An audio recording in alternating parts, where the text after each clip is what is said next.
is het, het is een strook. De wien is koud, op een veert is droog. Je meisje zit nog binnen door. Het zal echt even, ja we gaan ervoor. En ja, ze had haar hapjes klein. De koffie bruin, het zat weer geen. Het is het toch geen net bestaan. Zonder boekjes, koek en zoutjecrème. Nou, we hebben hier met het bedrijf van Squal bezig. Van de beide squallen.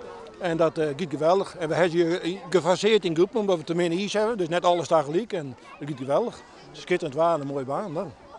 Wat voor squallen hebben we dan hoor? We hebben toen de nationale squallen en de Sint-Jozef squallen. Die zitten niet in een gebouw, hier, een eigen gebouw. En die zitten in Hertkamp, maar het zijn wel aparte squallen.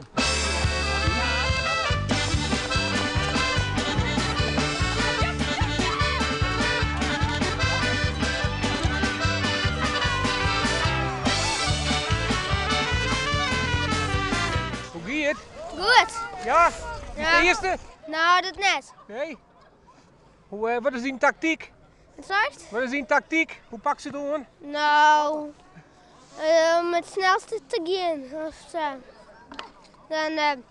Dan wist ik gewoon als heel snel.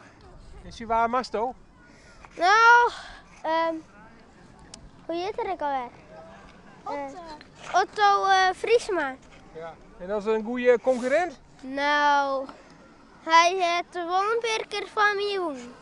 En dat is net zo leuk denk ik. Nee, ik heb 2 keer van hem gewonnen, maar hij heeft 2 keer van mij gewonnen. Hartstikke mooi. Wat een riederij net hier op Heeg. Oh, geweldig. Daar horen we alles een beetje eerlijk bij. Ja zeker, kijk je wel hoor. Ik heb de list. Het is bewijs. Dit windkruis kan niet verlenten, een streepje. Nou dan weet je het wel. Wie de meeste kruisjes zet, die wint.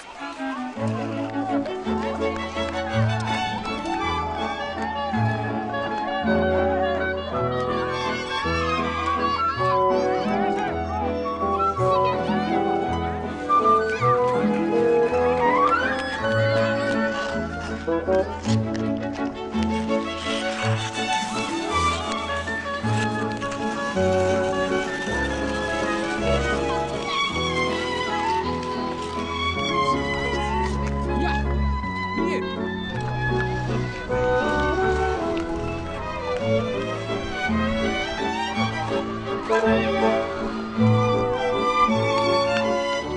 Mijn schaatsen zit een beetje bereik. Wat is er mis met je schaatsen? Mijn schaatsen zit niet meer zo goed.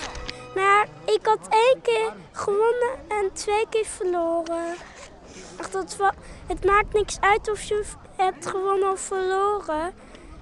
Het is niet zo erg. Het belangrijkste is dat je aan meedoet.